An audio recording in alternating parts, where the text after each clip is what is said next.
Halo pemirsa, kita jumpa lagi pada pembahasan investigasi jurnalistik, solusi tuntas untuk menghentikan penyebaran COVID-19 tanpa vaksin. Kajian ini disusun bersama oleh portal berita Forum News Network, Presidium Rakyat Menggugat, dan Investigasi 101 Channel. Investigasi jurnalistik ini adalah rangkuman dari 64 dokumen-dokumen yang kredibel berupa jurnal ilmiah, buku, artikel, dan rekaman video yang sebenarnya ada, tapi jarang terinformasikan kepada publik. Investigasi jurnalistik ini kami bagi menjadi 5 episode, yaitu episode 23 sampai 27. Kita masuk pada pembahasan episode 23, rahasia di balik PCR test.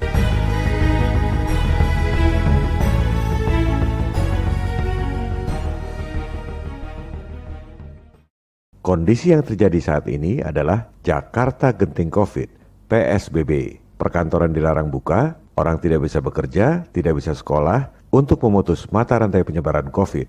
Itulah instruksi yang disampaikan oleh penguasa global yaitu WHO. Ironisnya, di Beijing, orang justru boleh tidak pakai masker. Ini adalah fakta yang menarik. Di Jakarta PSBB, di Beijing boleh tidak pakai masker. Apa sebabnya? Di sini ditulis, karena statistik COVID rendah. Kita lihat datanya. Statistik COVID di Beijing memang rendah.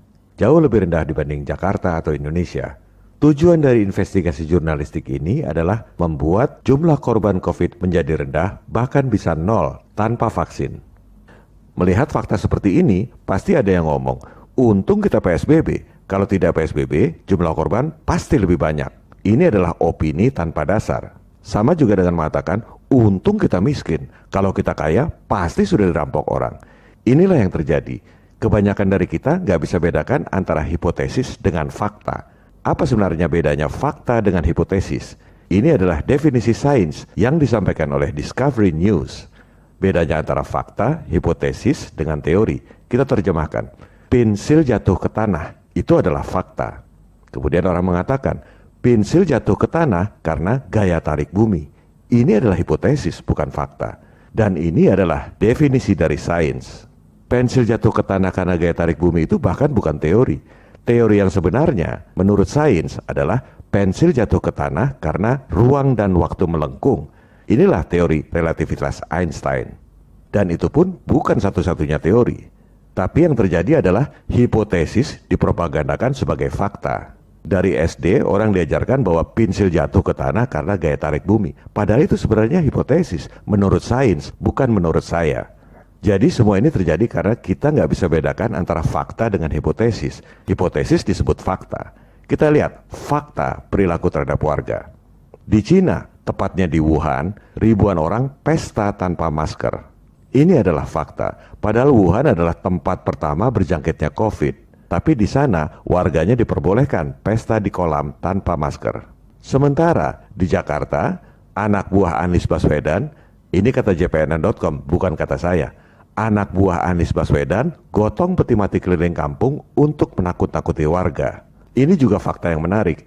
Kita bicara fakta bahwa di negara komunis gak ada orang gotong-gotong peti mati untuk menakut-nakuti warga. Dan ini terjadi bukan hanya di Jakarta. Di Manado misalnya, orang yang tidak patuh pada protokol COVID dihukum untuk memakai rompi oranye bertuliskan orang kepala batu. Di Depok yang melanggar PSBB disuruh pakai rompi sambil menyapu jalanan. Sementara di Cina, warga Wuhan pesta renang tanpa masker. Mari kita lihat.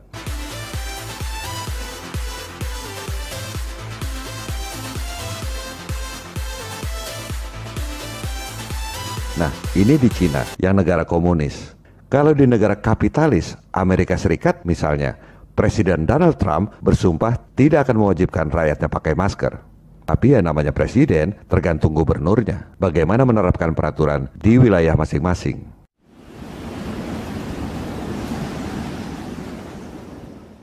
Yang terjadi saat ini adalah penggiringan opini seolah-olah ada pertentangan antara pilih ekonomi atau pilih kesehatan.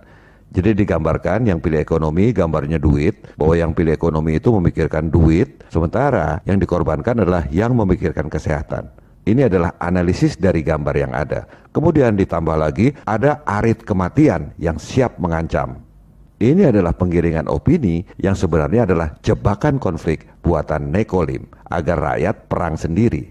Jadi, kalau kita dihadapkan pada pilihan, pilih ekonomi atau pilih kesehatan, yang seharusnya kita pilih adalah kebenaran.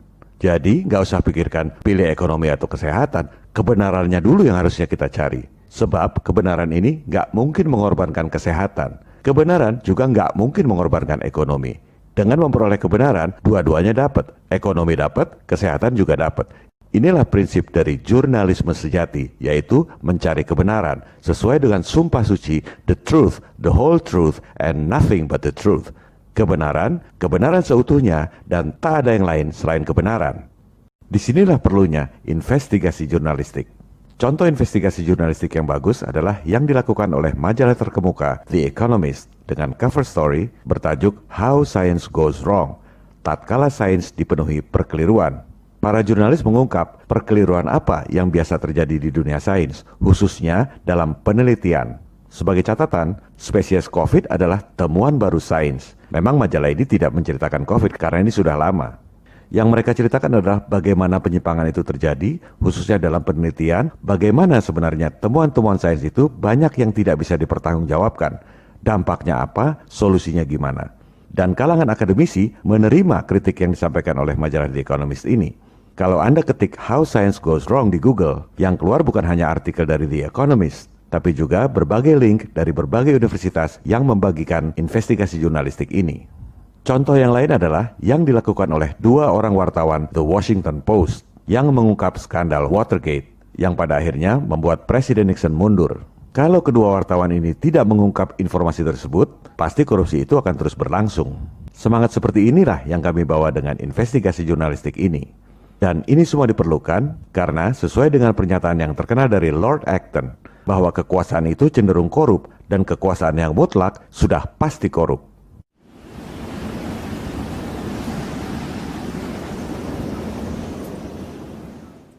Selanjutnya, kita masuk pada pembahasan apa penyebab pesatnya peningkatan jumlah korban penyakit menular menurut penemu PCR.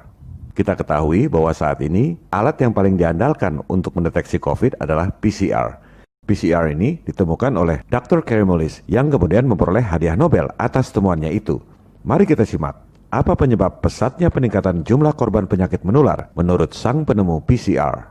Ia mengatakan bahwa pesatnya peningkatan jumlah korban epidemi terjadi akibat pesatnya peningkatan tes. Berapa uang yang kita dapat dari epidemi tahun ini?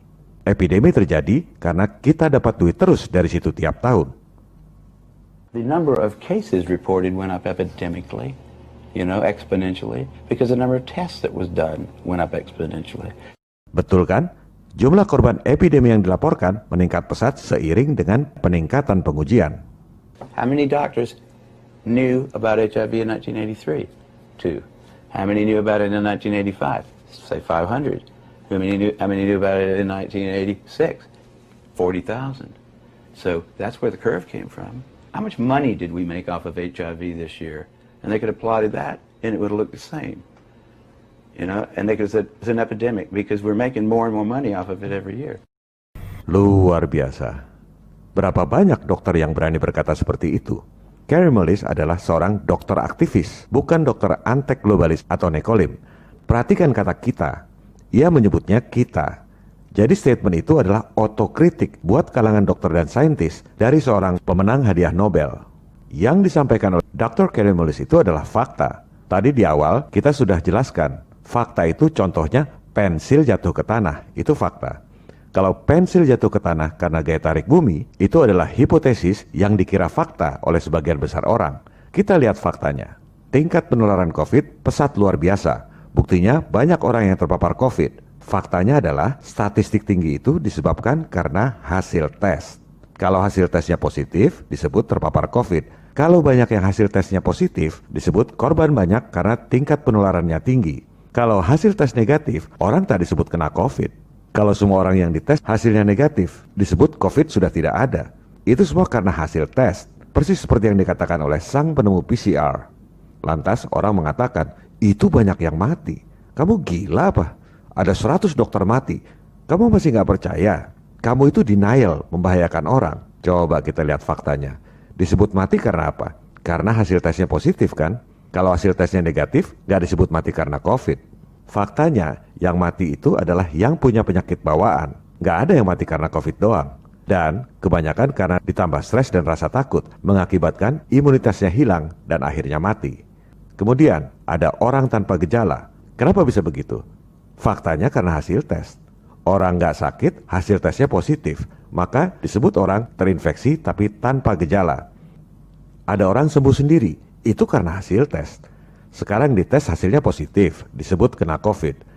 2 jam kemudian, tes lagi hasilnya negatif, disebut sudah sembuh. Lantas dikatakan virusnya bermutasi terus. Itu juga karena hasil analisis PCR.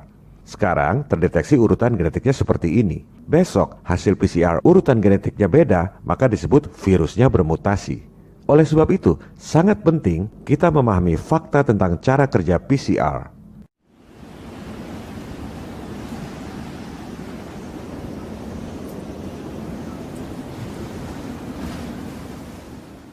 Kita harus tajam dan objektif. Ini ada daftar referensinya. Apa yang kami sampaikan adalah rangkuman dari referensi-referensi tersebut dalam bahasa yang sederhana sehingga mudah dipahami awam. RT-PCR adalah penggabungan 2 metode, yaitu PCR atau Polymerase Chain Reaction dan RT atau Reverse Transcriptase. Kita bahas PCR-nya dulu. PCR ditemukan oleh Dr. Kary Mullis tahun 1983 yang kemudian memperoleh hadiah Nobel tahun 1993. Fungsinya adalah menggandakan bagian tertentu dari DNA dalam jumlah banyak secara singkat. Kita lihat di sini.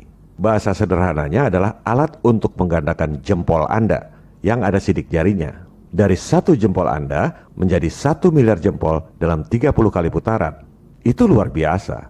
Jempol Anda jadi ada 1 miliar, masing-masing kukunya sama, sidik jarinya sama, sehingga memudahkan untuk dianalisa lebih lanjut. Pertanyaannya, bisa nggak alat ini menggandakan kelingking Anda? Nggak bisa, dia hanya bisa menggandakan jempol. Bisa nggak menggandakan kuping Anda? Nggak bisa, dia hanya bisa menggandakan jempol. Bisa nggak menggandakan tubuh Anda seluruhnya? Nggak bisa, dia hanya bisa menggandakan jempol. Analoginya adalah seperti itu. Kalau benerannya, PCR ini hanya menggandakan bagian tertentu dari DNA. Bisa nggak dia menggandakan DNA secara keseluruhan? Nggak bisa. Bisa nggak dia menggandakan RNA? Nggak bisa. Bisa nggak dia ngelihat virus? Nggak bisa. Dia hanya mengcopy bagian tertentu dari DNA. Ilustrasinya seperti ini. Dari 2 DNA, dicopy menjadi 4. Dari 4 DNA, dicopy menjadi 16. Hanya bisa potongan DNA itu yang dikerjakan. Dia tidak bisa melakukan hal yang lain. Kalau begitu, fungsinya apa? Setelah digandakan menjadi banyak, yaitu 1 miliar dalam 30 kali putaran saja, ini memudahkan untuk analisa forensik, diagnostik medis atau cloning DNA. Kalau cuma 1 DNA, nggak bisa dianalisa, karena jumlahnya banyak sehingga mudah untuk dianalisa. Itulah fungsi dari PCR. Dan ini adalah terobosan yang luar biasa, belum ada tandingannya sampai sekarang. Dari tahun 83, sudah 37 tahun, alat ini tetap dipakai karena nggak ada lagi yang bisa menggandakan seperti ini. Sehingga penemunya yaitu Dr. Kary Mullis disebut sebagai intolerable genius dari Berkeley. Jadi memang alat ini secara teknis sangat spesifik. Dia nggak bisa memproses RNA atau melihat virus secara utuh. Kemudian alat ini digunakan oleh para saintis untuk mendeteksi virus. Caranya dengan mengekstraksi RNA yang bentuknya satu untai gini, kalau DNA itu yang double. Nah, RNA ini nggak bisa diproses di PCR karena dia hanya bisa memproses DNA. Dari situlah kemudian protokolnya digabung dengan metode lain yaitu reverse transcriptase atau RT yang ditemukan oleh saintis Jepang 13 tahun sebelumnya. Fungsinya adalah merekayasa RNA yang satu untai ini menjadi DNA rekayasa, disebut complementary DNA atau cDNA, C-nya kecil. Barulah kemudian diproses. Karena kalau langsung alat ini PCR nggak bisa memproses RNA. Dan memang sejak awal, Kary Mullis membuat PCR ini untuk menganalisis DNA, bukan spesifik untuk memeriksa virus. Bahasa sederhananya, prosedur RT-PCR adalah ambil sampel, ambil RNA-nya dari sampel, diproses mesin, kemudian dicocokkan. Saya ulangi, ambil sampel bisa dari hidung, bisa dari paru-paru. Yang sekarang ini swab dari hidung.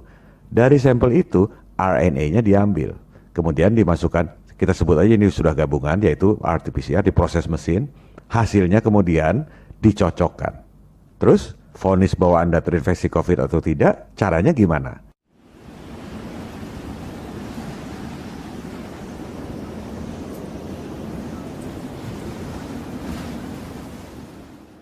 Kita baca referensi lain yang lebih jelas.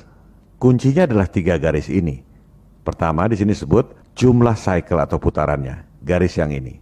Ini menandakan berapa kali putaran, 10, 20, 30, 40, 50. Ini satu garis. Kemudian yang kedua adalah fluorescentnya, yang ini, garis yang ini. Dan ketiga yang disebut threshold value, ini thresholdnya. Jadi 3 garis ini. Di sini disebut bahwa kalau CT value, ini CT value-nya, ini yang dari RNA yang diambil dari tubuh Anda, kalau semakin rendah ke sini, ke sebelah kiri, artinya terindikasi Anda mengandung virus yang banyak. Terindikasi. Jadi ini di garis ini. Semakin dia ke kiri, semakin sedikit, irisannya dengan threshold ini yang sudah ditentukan. Kalau semakin ke kiri, indikasinya Anda mengandung banyak virus.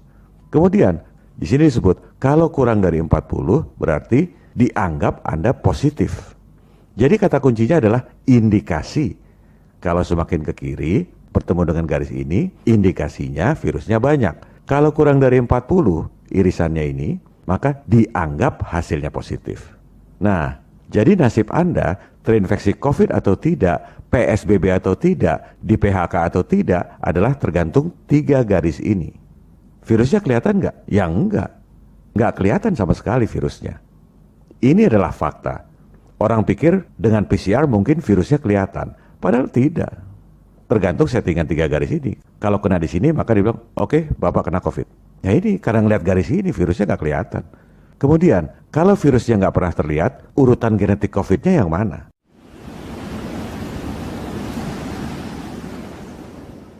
Nggak ada di 3 garis ini.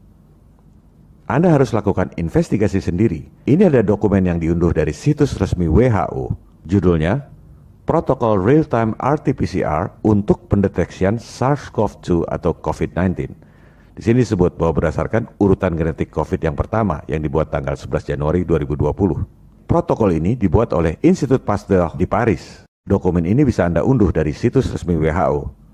Pada dokumen itu ditulis ada 9 urutan genetik COVID. Ini jumlahnya ada 9, ya.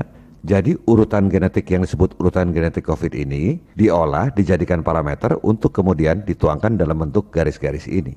Begitulah prosedur dan protokol pendeteksian COVID dengan menggunakan RT-PCR. Sekarang kita masuk pada fakta yang disembunyikan dari prosedur pendeteksian virus yang menggunakan RT-PCR. Sebenarnya banyak referensi tentang ini. Banyak dokter yang tahu, tapi kebanyakan gak berani ngomong. Dan referensi-referensi seperti ini ditimbun begitu saja. Tugas kami hanya menyampaikan berbagai referensi yang sangat penting yang selama ini tidak banyak diketahui oleh publik. Ini ada referensi dari CEBM, The Center for Evidence-Based Medicine, pengobatan berbasis bukti yang merupakan bagian dari Oxford University. Judulnya, kalau hasil tes PCR Anda positif, Anda terinfeksi COVID atau tidak? Ini baru pertanyaan yang bermutu dan dijawab dengan fakta. Tulisan ini dibuat tanggal 5 Agustus 2020. Di situ ditulis, PCR itu alat yang handal untuk mendeteksi RNA. Tapi, apakah RNA tersebut milik virus menular atau bukan? Gak jelas. Dengan kata lain, tidak jelas apakah RNA yang diuji itu milik virus atau bukan. Kemudian, dalam kesimpulan ditulis, hubungannya dengan penyakit menular nggak jelas, dibutuhkan lebih banyak data untuk itu. Artinya apa? Tidak jelas hubungan sebab akibat antara RNA yang diuji dengan penyakit menular. Kita kembali pada bahasa sederhana, prosedur penggunaan RT-PCR. Masalah yang disebut oleh CEBM Oxford tadi, adanya di pangkal sebelum masuk PCR dan di ujung setelah diproses oleh PCR. RT-PCR-nya sendiri nggak ada masalah. Namanya mesin, tergantung dimasukkan apa dan dicocokkan dengan apa. Itu tidak diatur oleh PCR, tapi tergantung yang make, tergantung panduan prosedurnya. Lebih jelasnya lagi, masalah yang disampaikan oleh Oxford tadi terletak pada prosedur pengambilan atau ekstraksi RNA dari sampel swab dan masalah di ujung dicocokkan dengan apa. Jadi masalahnya ya 2 ini, sebelum dan sesudah, di pangkal dan di ujung. Sekarang kita dengar referensi standar dari DNA Learning Center yang berjudul penggunaan RT-PCR untuk pendeteksian COVID. Kita dengarkan, sampel swab yang diambil dari hidung Anda itu isinya apa? The swab of a person with COVID-19 will contain a mixture of human cells, virus particles, and other microbes. Jelaskan, sampel swab Yang diambil dari hidung Anda berisi sel-sel manusia, partikel virus, dan berbagai makhluk mikro lainnya, yaitu ada jamur, bakteri, protozoa, eksosom, dan mungkin ada virus. Ini yang dimaksud oleh CIBM tadi, tidak jelas apakah RNA tersebut milik virus atau bukan, karena sebenarnya sampel swab itu isinya banyak makhluk. Kenapa kebanyakan orang atau dokter nggak sadar? Karena memang begitu panduannya. Ini sudah terjadi selama puluhan tahun terakhir, sejak PCR digunakan untuk mendeteksi HIV. Jadi kalau ditanya, dokter akan bilang, ini sudah sesuai dengan prosedur internasional. Coba kita dengar, panduan yang selama ini diajarkan itu bagaimana? Swab is inserted in the nostril and gently moved forward into the nasopharynx. Then it is rotated for a specified period time to collect secretions that contain the virus. Nah, digambarkan di sini seolah-olah dari hidung Anda itu isinya cuma virus doang. Nggak ada jamur, nggak ada bakteri, nggak ada ingus. Once the lysis buffer is added, the tube is mixed by pulse vortexing and incubated at room temperature. Nah, ini seolah-olah isinya virus doang, padahal isinya ada banyak makhluk. Then the virus is lysed under the highly denaturing conditions provided by the lysis buffer. Kemudian virusnya dihancurkan, tinggal tersisa RNA-nya. Inilah yang diambil. Prosedur ini betul kalau sampel itu isinya virus doang. Kalau ada makhluk lain, nggak jelas RNA makhluk apa yang kemudian diuji. Oke, kita jabarkan dalam bahasa yang lebih sederhana. Jadi, kalau Anda di swab, diambil sampel dari hidung Anda, swab itu isinya ada ingus, ada sel hidung, ada sel imun, ada bakteri, ada jamur, ada materi genetik bebas, ada eksosom, dan mungkin ada virus. Kemudian dilakukan proses ekstraksi. Sederhananya diambil RNA-nya. Analoginya kita mau ambil giginya si Fulan. Kita anggaplah ini sidik gigi gitu ya. Giginya si Fulan. Di ruangan itu ada 10 orang. Ada si Fulan, si Badu, si Budi, dan lain-lain. Kemudian yang dilakukan sekarang ini 10 orang itu dikasih air keras misalnya. Dikasih larutan kimia hingga badannya hancur semua. Nggak bisa dikenali lagi. Tinggal tersisa giginya. Nah, gigi itu diasumsikan sebagai giginya si Fulan. Padahal bisa saja itu giginya si Budi, si Badu, dan lain-lain. Jadi, sebenarnya nggak jelas RNA makhluk apa yang kemudian diuji oleh PCR. Ini masalah sebelum masuk mesin PCR. Sekali lagi, prosedur ini sudah dilakukan selama puluhan tahun terakhir. Ini antara lain yang membuat Dr. Kary Mullis, penemu PCR dan pemenang Nobel, sangat tidak suka alatnya digunakan untuk memvonis orang kena AIDS. Kary Mullis wafat 5 bulan sebelum berjangkitnya COVID. Kalau masih hidup, saya yakin dia yang akan teriak paling keras soal COVID ini. Nah, seharusnya gimana kalau kita mau ngambil giginya si Fulan? Padahal ada 10 orang di dalam ruangan. Ya gampang aja kali, pisahkan aja dulu si Fulan. Si Fulan ini, misalnya ini Fulan, kita pisahkan dulu dari si Badu, si Budi. Setelah dipisahkan, misalnya mau dikasih air keras supaya badannya hancur, tinggal tersisa giginya, nggak ada masalah. Prosedur kesananya sudah benar. Jadi sebenarnya tinggal nambah satu prosedur. Karena di sini sampel isinya banyak, untuk memastikan ini adalah giginya si Fulan atau RNA-nya si virus, virusnya dimurnikan dulu, istilahnya dipisahkan, bahasa teknisnya dimurnikan. Jadi sebenarnya cuma nambah satu prosedur, murnikan dulu virusnya. Kita akan bahas solusi ini di episode 27. Selanjutnya, kita masuk ke ujung masalah. Dicocokkan dengan apa? Virusnya nggak kelihatan, urutan genetiknya juga nggak kelihatan. Hanya ada 3 garis yang dibuat oleh penguasa medis global. Pertanyaannya, kenapa nggak bikin panduan sendiri? Kita buktikan bahwa para saintis yang tentukan urutan genetik COVID pun bisa salah.